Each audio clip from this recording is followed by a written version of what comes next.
Stop what you're doing just for a second. Take a breath with me. There's so much to do in private practice and so many resources and trainings and things like that to focus on that we've brought it all together for you for a totally free event starting March 11th and going till March 14th. Level Up Week 2024 is coming up, and I want you to save that date.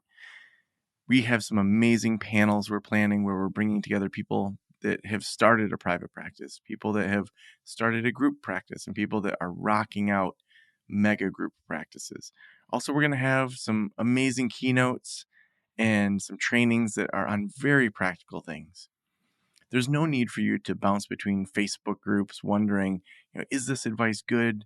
What should I do next? I don't even know of the 50 things that I need to be working on what I should do first. Instead, come to Level Up Week. It's totally free. You can be on the early bird list over at practiceofthepractice.com/level up to get all the early notifications for when we open up registration. So again, that's practiceofthepractice.com/level up.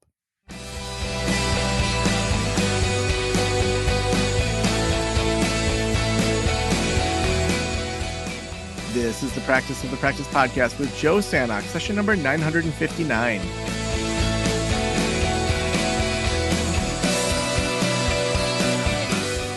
I'm Joe Sanok, your host, and welcome to the Practice of the Practice podcast. I am so excited to have you here today. We are all about helping you build a thriving practice that you absolutely love. And right around the corner, kicking off March 11th, we are going to be having Level Up Week. So no matter your phase of practice, we have free content for you that week. We set aside a week twice a year to do Level Up Week, where we dig in. We have panels of people that are running solo practices, group practices, doing great marketing. We bring in experts from around the country and around the world to help you level up all in 1 week. Typically, we do anywhere from 12 to 16 webinars in 4 days. And it's just this big push to help you get tons of information to level up when other people are giving up. So make sure you register for whichever ones of those events and webinars sound good to you over at practiceofthepractice.com/level up. We have tons going on here at Practice the Practice, but I'm going to leave it there because I want to make sure we have plenty of time to hang out with Oscar today. Oscar is hanging out with us, and Oscar Trimboli is an award-winning author, host of Apple award-winning podcast Deep Listening, and a sought-after keynote speaker. His third book is How to Listen: Discover the Hidden Key to Better Communication, the most comprehensive book about listening in the workplace. Along with the Deep Listening Ambassador community, he is on a quest to create 100 million deep listeners in the workplace. Oscar, welcome to the Practice of the Practice podcast. G'day, Joe. Looking forward to listening to your questions today. Listening and hopefully responding a little bit. So I want to just start with, how did you get into listening? There's probably 3 stories. One involves me having a werewolf protruded jaw as a teenager and having to have braces for 5 years. If you can imagine your fist extending from your jaw, that's about how far out my jaw was. And the easiest way not to draw attention to a deformed face was to ask people questions. And when they started talking about themselves, they weren't paying attention to me. A card game where I was brought in as a spare player in a paired game. I went to a school with 23 nationalities, and everybody played in their home language, whether that was Vietnamese or Portuguese, whether that was Polish or Greek. And I was the only English-speaking member of the team, and they gave away so much information when they went into the confident local language conversations. And while they were doing that, they were putting their fingers on the cards in a way they didn't anticipate. Their face gave away so many of the cards they were holding. So I learned how to listen visually. And then in the workplace, I was in a budget meeting and my boss stopped me in a meeting with 18 other people at the 20-minute mark and said, "I need to see you immediately after this meeting." And when the meeting ended, all I could think about is, I'm getting fired and I don't know why. And my boss, Tracy, sat me down, looked me straight in the eye and said, "You have no idea what you did at the 20-minute mark, do you?" And I thought, oh no, I'm getting fired. I don't know why. And I didn't listen, Joe, honestly, to most of that meeting. She said to me, if you could code how you listen, you could change the world. And hopefully, I've honoured Tracy's request since then. And whether that's with our quiz, our books, our jigsaw games, and many other resources for workplace listeners, we've continued to code not how I listen, but how the best listeners in the world listen. Mm. Now, I think, my audience, and I don't want to speak for them, but I'm going to. um, a lot of them are trained to listen. They're therapists, they're social workers, they're marriage and family therapists, psychologists, and they may think, well, what do I have to learn about listening? And to me, sometimes as therapists, we're listening with an agenda where we're listening for certain keywords or certain trauma or certain things that happen between a couple.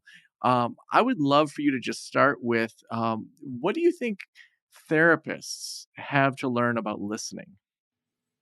Just going back to the beginner's mindset, I think the longer you're in practice, the more likely you are to use heuristics, pattern matching, where you can hear adjectives, stories of meaning making that you're listening to, and simply jump ahead, anticipate, and go, okay, this is the question I may pose, this is the intervention I may come up with.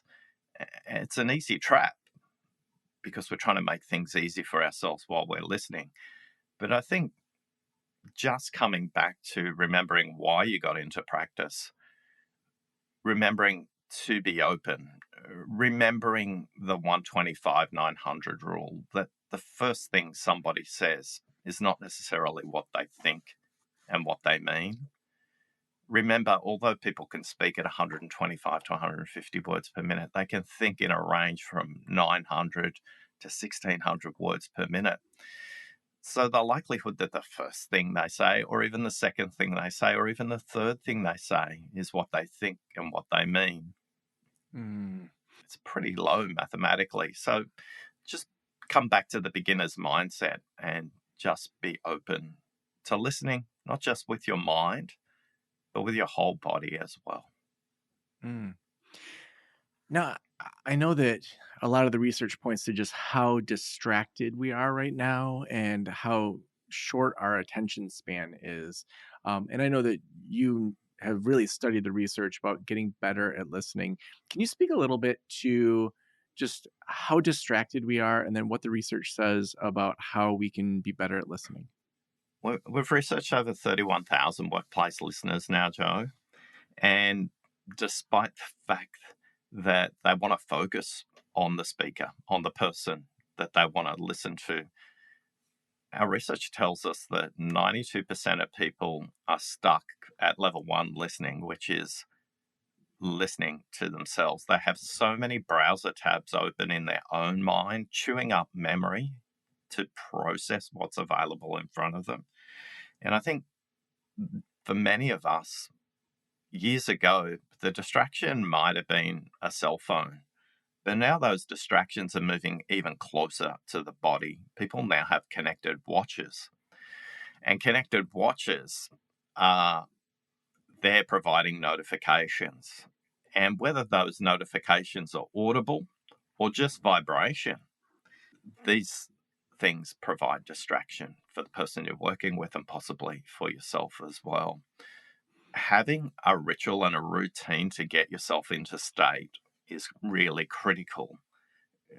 Bringing yourself to presence before the conversation commences is what our research says distinguishes good workplace listeners from great listeners, from people who can sustain listening in a light and easy way rather than a difficult and draining way.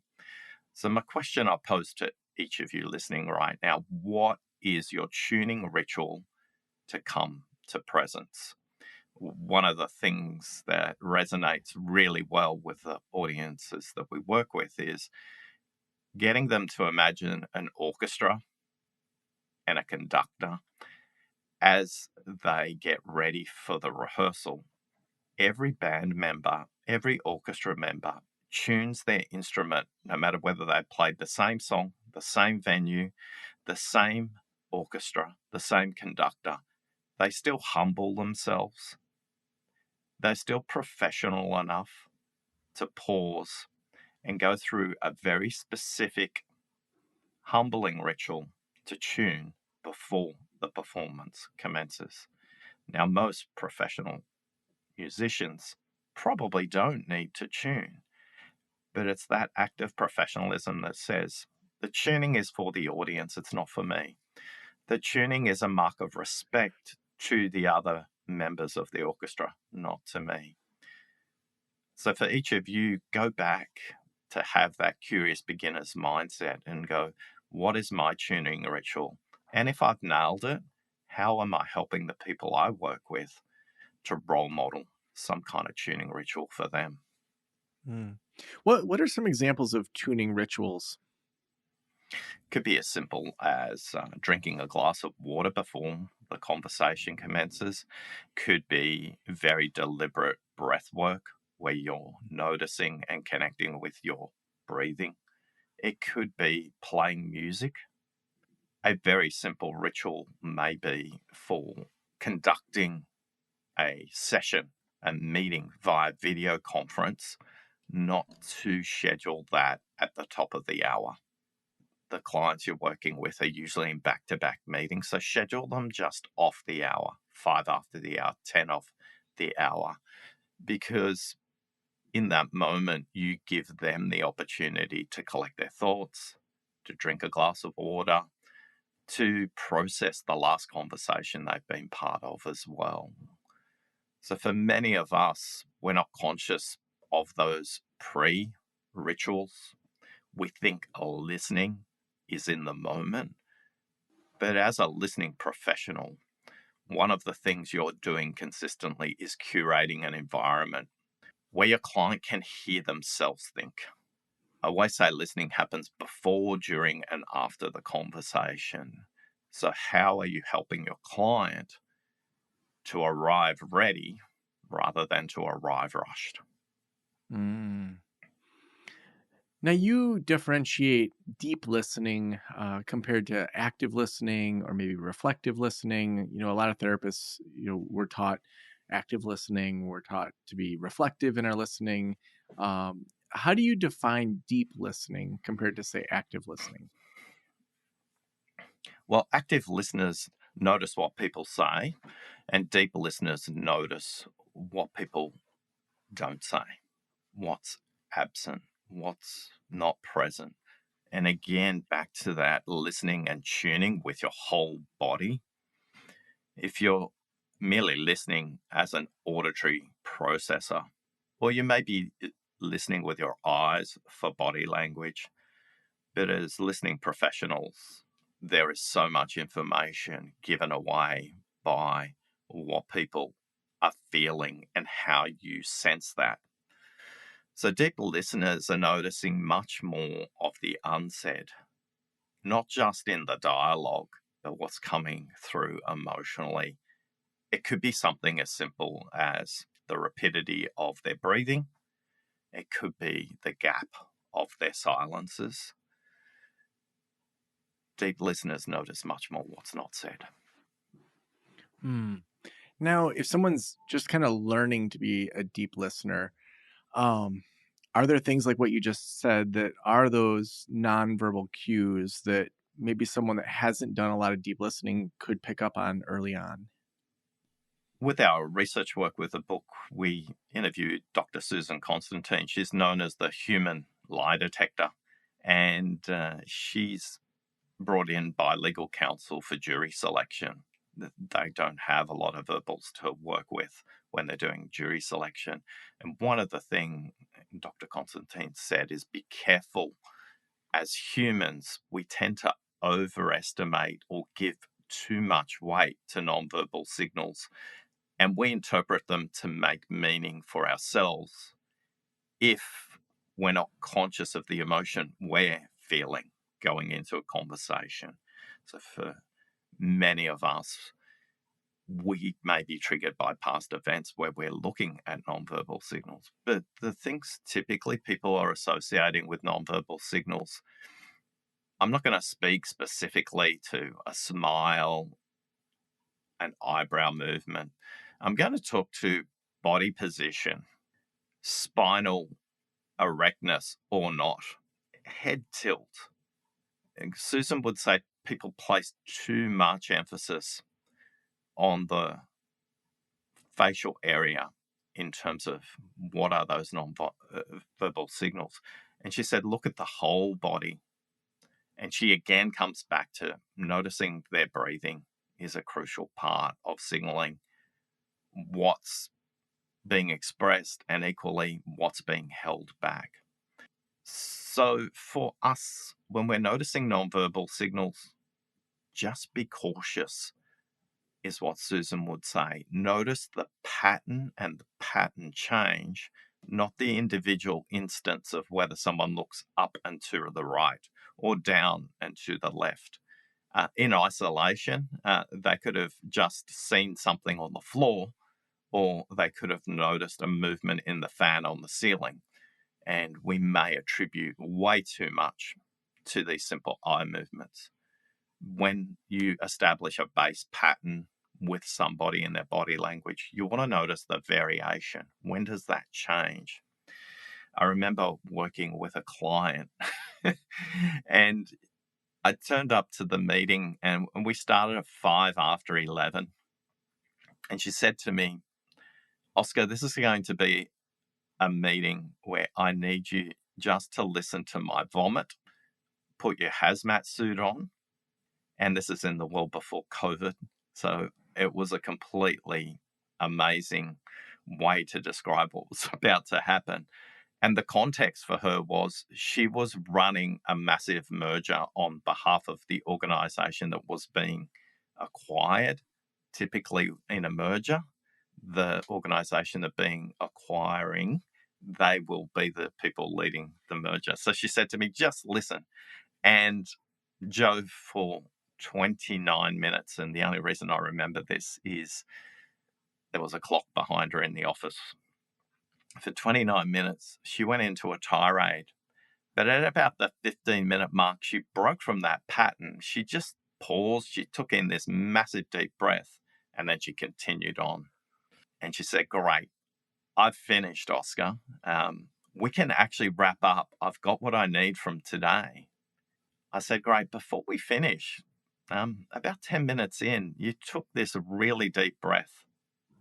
And she said, yeah, I realized that I'd been making excuses for the organization, for my team, and I needed to accept responsibility. In that moment, Oscar, I changed my mind about how I was going to approach this. I had to accept responsibility. And as a result, the rest of the time was just getting it out of my system. But I've made my decision. Thank you. You've been really useful. And we can wrap up for today. And Joe, in that moment, I thought there were so many times I wanted to interrupt, to fix, to reflect back, to ask a clarifying question. And because I had a counterpart that I was working with that was conscious enough to know that she needed to get something off her chest big time, it was important for me to be present. And it was at that 10-minute mark.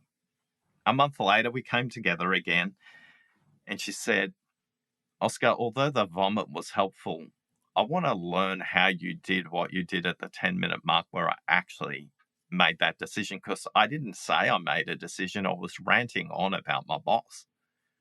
So, Joe, that's an example of how you can listen to nonverbals being helpful without fixing. I love that. I think so often um, we don't allow for that space for thought and reflection and pause. Um, it kind of reminds me, I'm in an improv troupe, and so every Tuesday come together, we play for 2 hours. We put on a couple shows a month, and there's something we've been practicing with short form. Oftentimes, you're looking for that punchy joke, and then you cut the scene. But with longer form improv, sometimes you wait till the second or third joke to just go a little bit deeper and let those characters breathe a little bit. And it's just been really interesting to look at. If we don't cut right away, what happens with these characters when it gets awkward, when when us as actors don't really know what to say and we go to some deep truths. It almost seems like a technique similar to what we've been practicing in improv, to just allow a little breathing space for things to happen. And I think as therapists, oftentimes we feel like we have to maybe be the answer, give some big insight or some new research or best practices, when for me, my best therapists have been the ones that often pointed back to say, I think you really know what to do here. And, I'm just, here to listen and here to help you sort through that. Um, I wonder if any of that resonates with you. What resonated initially was your reference to allowing the character to breathe in your improv group. Was that a conscious choice of language there, or was that just the way you were thinking about it? I mean, I do think that that's something that recently we've been really working on with these longer form characters and longer form kind of sketches and shows, of more just allowing things to not be as fast paced, because with the very short form comedy it tends to be almost manic, and with this Mm, longer form you can go a lot deeper, and sometimes the funniest joke is the one that it takes 15 minutes to get to. And it's like you mm. can't get there without allowing that breath and that depth that happens. So I think it's more language that we in our troupe have started to develop of, sometimes genuinely we're breathing, we don't know what to say, and we're going to just pretend like we're chopping onions, and we'll just say, honey, we're out of onions. And then it's like, you forgot my birthday. And then, we have a scene that's starting. And it took us to be like, oh, okay, I didn't know what to say. And I'm just pretending to chop onions here. And that breath and that pacing for that first line sometimes actually makes it a more powerful first line than if we tried to just jump right in. And I can see so many parallels with what you've said and the work of your tribe, of Mm-hmm. those who are listening right now. Is there are some situations where you do want it short, punchy, and manic because that's where they're at. And over time, as you develop a chemistry, a relationship with the person you're helping to think through the issues with, sometimes just pausing long enough to chop onions is crucial. One of the things we talk about is that most people don't realize that they either listen with auditory first and visual second, or visual first and auditory second. And if you want to know which one you are, if you struggle with video conferencing meetings versus face to face meetings, are highly likely that you're visual first and auditory second. And when you become conscious of this, you then need to become conscious of that for them, for those you are working with as well, and how are they processing their world. Because when you know that, you can create that environment, like the troop you mentioned earlier on, chopping the onions. You can create an environment where the communication frequency, and by that I mean the way the two people are in communication with each other over waves of frequency. Sometimes that frequency is tuned most connected between the two parties emotionally. Sometimes it's tuned visually. Sometimes it's tuned through our ears, auditory. Yet, when there's a mismatch, when you have a primary visual processor and you're using auditory examples or questions, what did you hear when you said that, as opposed to what did you see when you said that? This is the level of tuning, of listening, that we want to be at to move towards mastery when we're doing our Mm. work as practice.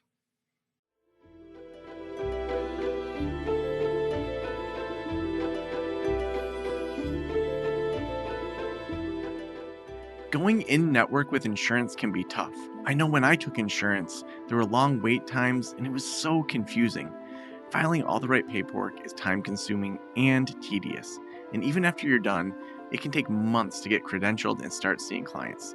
That's why Alma makes it easy and financially rewarding to accept insurance. When you join their insurance program, you can get credentialed within 45 days and access enhanced reimbursement rates with major payers. They also handle all of the paperwork from eligibility checks to claims submissions and guarantee payment within 2 weeks of each appointment. Once you've joined Alma's insurance program, you can see clients in your state of licensure, regardless of where you're working from. It's amazing to know that you can be fully online. Learn more about building a thriving practice with Alma at helloalma.com/Joe. That's hello, ALMA.com/Joe to get started. Stop what you're doing just for a second. Take a breath with me.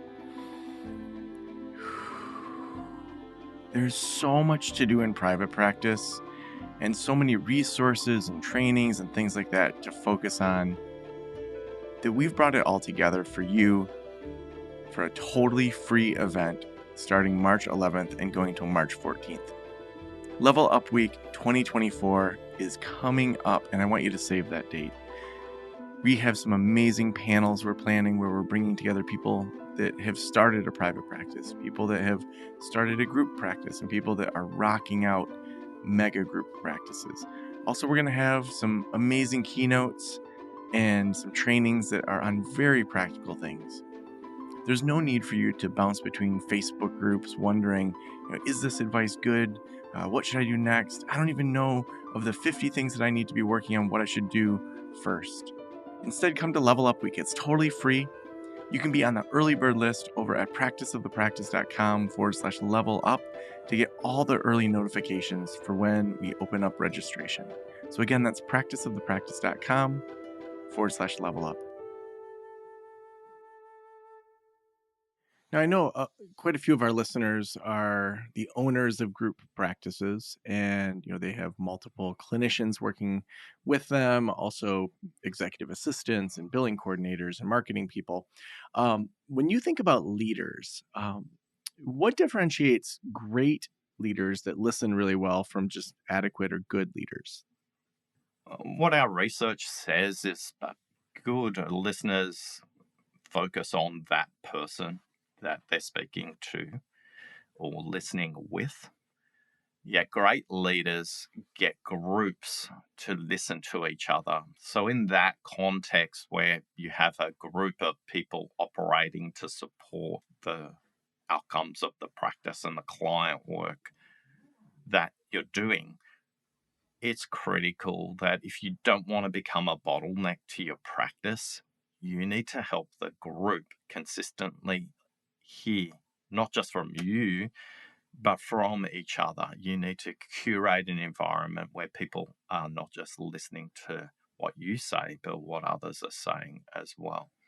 And there's a really simple technique, it's a process technique, which is in those conversations in either group or one-on-one settings, just ask everybody what would make this a good conversation. Not what would make this a good conversation for you. Very important distinction. Ask them what will make it a good conversation, because every conversation, there's three elements to it. There's the speaker, there's the listener, and there's the dialogue itself. We want the question to help us understand where do we want the dialogue to go today, not necessarily where they want to go to today. Because when we're working as a leader of a practice, we have outcomes to get to, and the dialogue is going to get us there quicker. It is also going to provide a permission slip to shorten meetings in group settings, where you check in with everybody and go, hey, at the beginning of the meeting, you said this will make it a good conversation. How are we going? And in a lot of cases, if you're dialoguing well and people are listening to each other, your meetings will actually be shorter, not longer, if you ask this question. Because people then will say, hey, Oscar, I've got everything I need, yet I forgot there's a really important thing coming up that maybe we could use the balance of our time for. Or, Oscar, we've covered off everything I wanted to get out of today, yet I heard Mary say something that I don't think we've fully explored.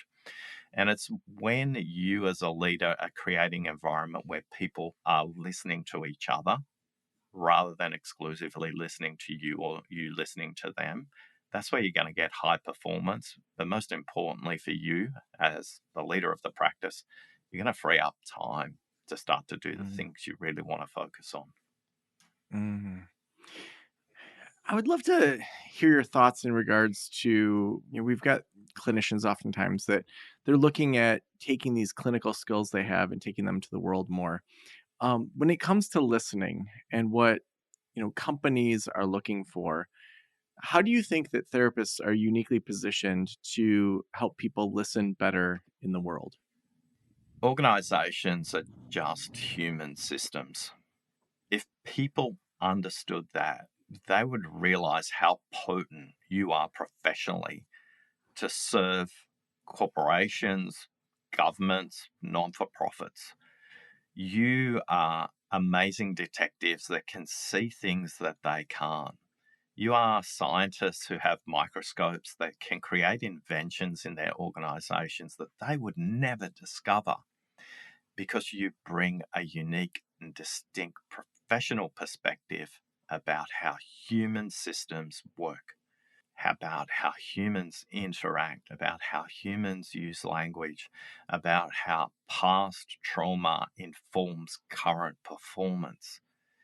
And in many workplaces, they're uncomfortable discussing these emotional evidence that shows up in the workplace because you have amazing professional skills, processes, techniques, and systems. You can surface these issues in a safe way that they can't do in a workplace because they're not trained to.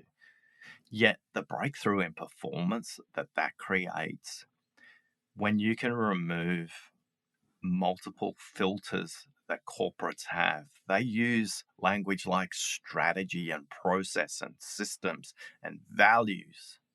Yet what they forget is every breakthrough in performance and every underperformance is usually a breakdown in a relationship between a manager and one of their direct reports, or one of their direct reports and a co worker.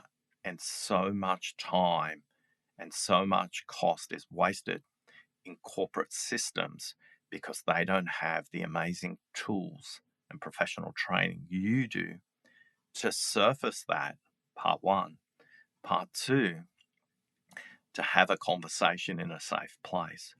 But most importantly, number three, to help them sustain healthy dialogue going forward rather than continuously calling you to come back in. I'm curious, as you Mm. heard that, Joe, what are you taking out of that? Yeah, I think, right at the beginning when you said that organizations are human systems, I think, having consulted and done keynotes in a lot of fields outside of my typical expertise, it's been interesting to see exactly what you're talking about. People want to be seen, they want to feel heard, they want to feel like they're not burning out. And sometimes I think as therapists, we think, oh, all these big Fortune 500 companies, and we can't speak their language, and we're just people with master's degrees in a small business. But the reality is, we often have the ability to help people stay grounded and focus on the most important relationships in their lives, and to determine what boundaries you should have at work, what boundaries you should have in life, what hobbies you want to live a good life. And as I've seen that work that I've done in keynotes take off, ultimately it's calling people back to be more human, to be more connected to other people. And so I love that you framed that as these organizations are just human organizations, and to just remind ourselves of that. We have lots of skills as therapists that the rest of the world outside of just therapy oftentimes needs and wants. Yeah, and I think the skill, and I get to either co facilitate with people with these professional backgrounds, step off a stage where I've heard somebody speak with these professional backgrounds, is not to position therapy, but to position productive human dialogue, to position safe working environments, to position how to create a speak up culture. If you can speak to that and less to therapeutic techniques, your doorway into these bigger systems will be wide, wide open. So awesome. Well, Oscar, the last question I always ask is, if every private practitioner in the world were listening right now, what would you want them to know? Ensure that you're listening to what people don't say, in noticing everything else about how people are signaling what they don't say, you can transform somebody's life, family, workplace, legacy. The work you do is really important, and your listening is making a difference. Mm. So amazing. Oscar, if people want to follow your work, if they want to get your book, where should we send them? Look, rather than connecting with me, we have a quiz, 20 questions that people can take. It takes 5 minutes and it shows them their 4 primary listening barriers. I'm not necessarily recommending this for everybody listening, but maybe you have clients that are struggling with listening in the workplace. If you visit listeningquiz.com, they can take the quiz.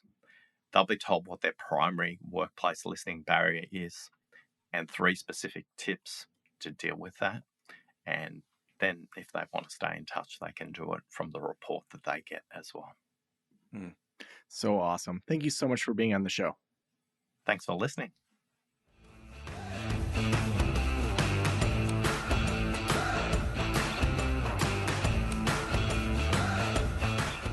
So awesome.